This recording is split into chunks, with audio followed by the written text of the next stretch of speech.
show the elephant in the Hold room. on, Alex wants to talk about the new Fletch movie. Oh, I haven't seen that one yet still.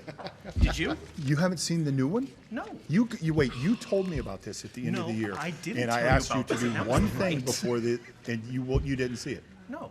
One thing. I got the scouting report that it was worse than any other. you did say you would see it before the winter But you- meeting, so I'm gonna have to hold. Please you help me out here. I did. You did commit it to it. This is what we're going to get this lady to come to Pittsburgh so we can do my press conferences. So I've when got you 2 can't come nights back on, at breakfast. All right. I'll be ready. I don't even want to talk to them. Did you see it? I think that's a fair compromise. Shut up, Justice. Of course you're going to defend him. All right, sorry. That's all right. Well, let's start with the elephant in the room. Brian Reynolds has asked for a trade. What was your reaction when you heard? Were you surprised? And where do you Yeah, guys go I from think here? it's unfortunate when things become public like that. But, you know, my expectation or our expectation is Brian Reynolds is going to be who Brian Reynolds is on the field. And, you know, we've talked continuously about the way he plays the game and the effort he gives. And in my conversations with him, I don't think that's going to change. So, you know, the business side we will let be handled. But my expectation is Brian Reynolds will continue to be the player that he is.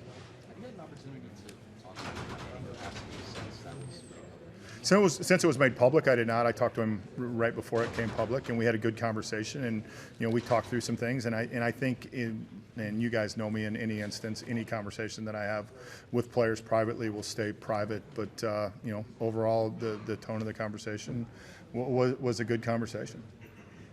Shelton, I believe you have a relationship with Don Mattingly. If I'm speaking incorrectly, please correct me. But in 2018, he went through something similar with JT Realmuto. Did you talk to him about that? Might you talk to him about that, about handling that sort of?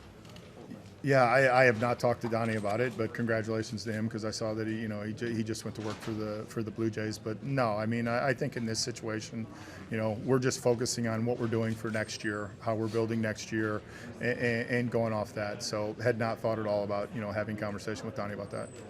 If he does come back or if he doesn't, either way, are any outfield spots cemented for next year as far as who plays where, or is it still you guys can kind of a feeling out process of how the best fit is going to be? Yeah, I mean, I think as we've talked about throughout the 3 years here, versatility is really important.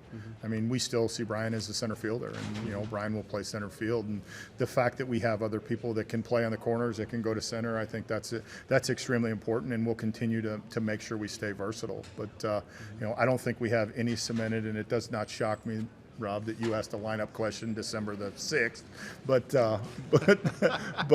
yeah, I mean, I think versatility is extremely important for us, but we see Brian as the center fielder. What do you think of the 2 hitters you guys have added to the roster here?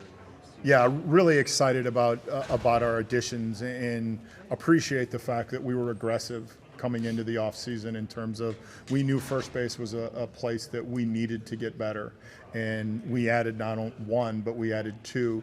And the fact that we're able to add Carlos into a situation where we have a ton of young Latin players, especially young Dominican players, and I mean, if any of you guys have, and I'm sure you've done, if you've done any homework on Carlos Santana, I mean, we're talking about an elite human being that we're bringing into our clubhouse that wanted to be in Pittsburgh, was excited to be there, and then getting G-Man who can facilitate in so many roles, has the ability to hit.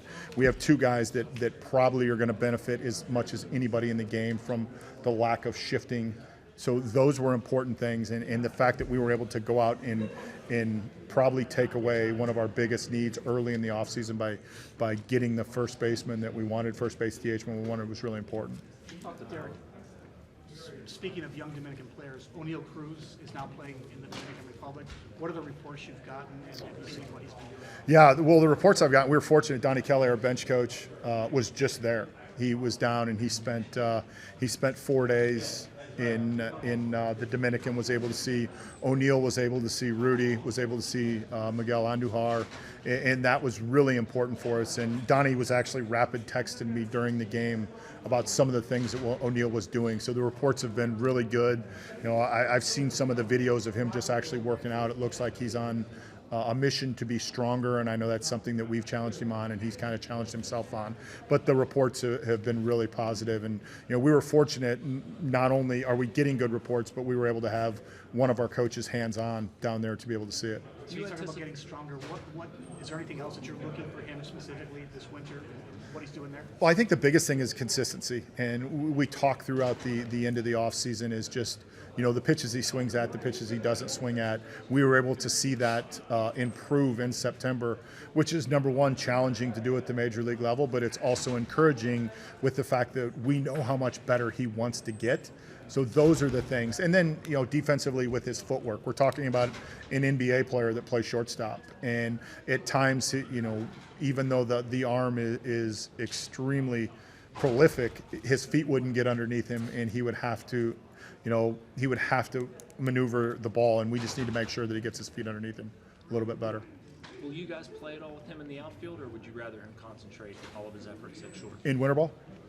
Winter ball, spring training, anytime? Yeah, What's I think the timeline on introducing that again? right now, I think we see him as a shortstop. I wouldn't totally dismiss him going to the outfield at some point in spring training.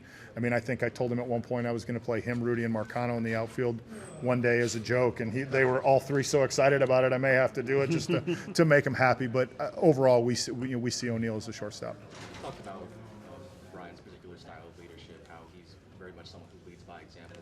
Kind of given how this situation kind of unfolded, is there any concern that things might be a little odd coming into spring training if he's still a member of the Pirates? No, I don't think that anything is going to affect the way Brian Reynolds is as a player, as the way he is the clubhouse. He's such a good human being that I don't think any of this stuff will affect our clubhouse at all.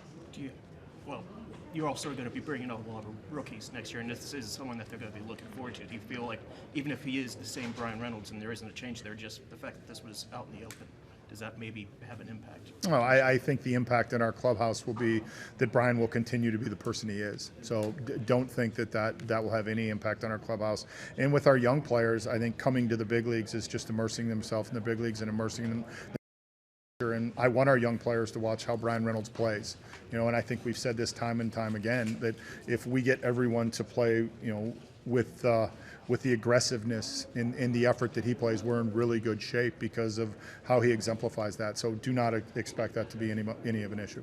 How much have you seen of Andy Rodriguez, and as a former catcher yourself, what do you think? He's really good. No, I'm excited. I mean, I think Indy's, when Ben Cherington came in, we talked about identifying, we talked about deploying, we talked about developing. This kind of fits in all those. We were able to identify a player and get him. We were able to develop him in our own system. We're talking about a player that was in the DSL, and now we're going to get a chance to deploy him at some point, which the ability to catch, the ability to play second base, the ability to play the corner outfields, we're talking about a rare athlete. And he just continues to get better as he climbs level to level. Is there still development? Yes. But are we excited that Andy Rodriguez is a Pirate? 100%. And I think he just fits into this good group of young players we have that Pirates players are going to be excited about. Do you envision him being a 120-game-a-year catcher, or do you envision him being something bounces around? Yeah, I don't know yet. I think that's something we'll find out the more he catches. I mean, this is a kid that's played, 40 games above the A-ball level. And, as excited as we get about things, we also have to temper that and let him get into a situation in Indianapolis this year and let him play and kind of work off that. Shelton, with Santana and Choi, do you have one that you prefer over the other defensively? I know you haven't put eyes on them. They haven't played yet, but right. Do you go into it with somebody thinking they're more the defensive guy? No preconceived notion on it. I think to our point, we'll get in and get him in camp. And then the other thing, and Carlos and I talked about it, we have to just make sure we monitor his body. We are talking about a guy that's 36 years old and has logged as many games as anybody in baseball, or in the top 3 or 4 over the last few years. So we have to do that. It's going to be interesting once we get G-Man in to talk to him. Now he's going to be in a situation he's not on the turf as he was in Tampa, and kind of work off that. So it'll be more conversational or relationship things as we get into camp. You mentioned the shift and how that might impact Choi and Santana. There's other rule changes with pitch clock. How do you think those rule changes are going to impact not only the Pirates specifically, but the game as a whole positively? Well, I think the one thing for the Pirates that's a positive is the fact that we've had a lot of players that have played under these because we're so young. So we actually have a guideline or a template because of the fact that they have played games, especially for the pitchers with the pitch clock. And then the other thing is as you guys saw in September, we have some really athletic guys. And the rule changes are based to make the game more athletic, to make the game flow. So we need to try to figure out how we can take advantage to that to be able to score more runs. Do you anticipate maybe your role or maybe how you approach being a little different this year? Whenever past couple of years we've had to talk about like front office, development here, and getting guys like in majors, and this year you're actually going to have them up here. Does that maybe change some things? Well, with those two guys specifically, I mean, they're going to start in the minor leagues, but I think we're seeing a larger chunk of that core group of development guys that are in the big leagues now, which is really important for us. And like we talked about last year, the difference between AAA and the big leagues is probably the biggest it's ever been.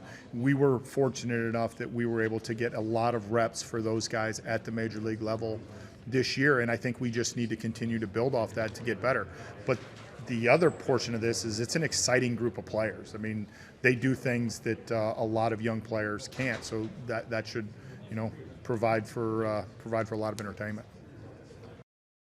Bay, is his primary position outfield at this point? Like I think about Cruz at short and the young guys you have at second. Like, is that where you guys would like to see him maybe set down roots? I don't think we've had a place where Bay's going to set down roots. We feel he can play second. We feel he can play short. I mean, I played him at one game in center late in the season just to do it. Just we had talked about doing it, but we feel that his versatility is something that's really important, and we will continue to build off that, depending on how we're going to build lineups, which Rob will probably ask another lineup question here in a second.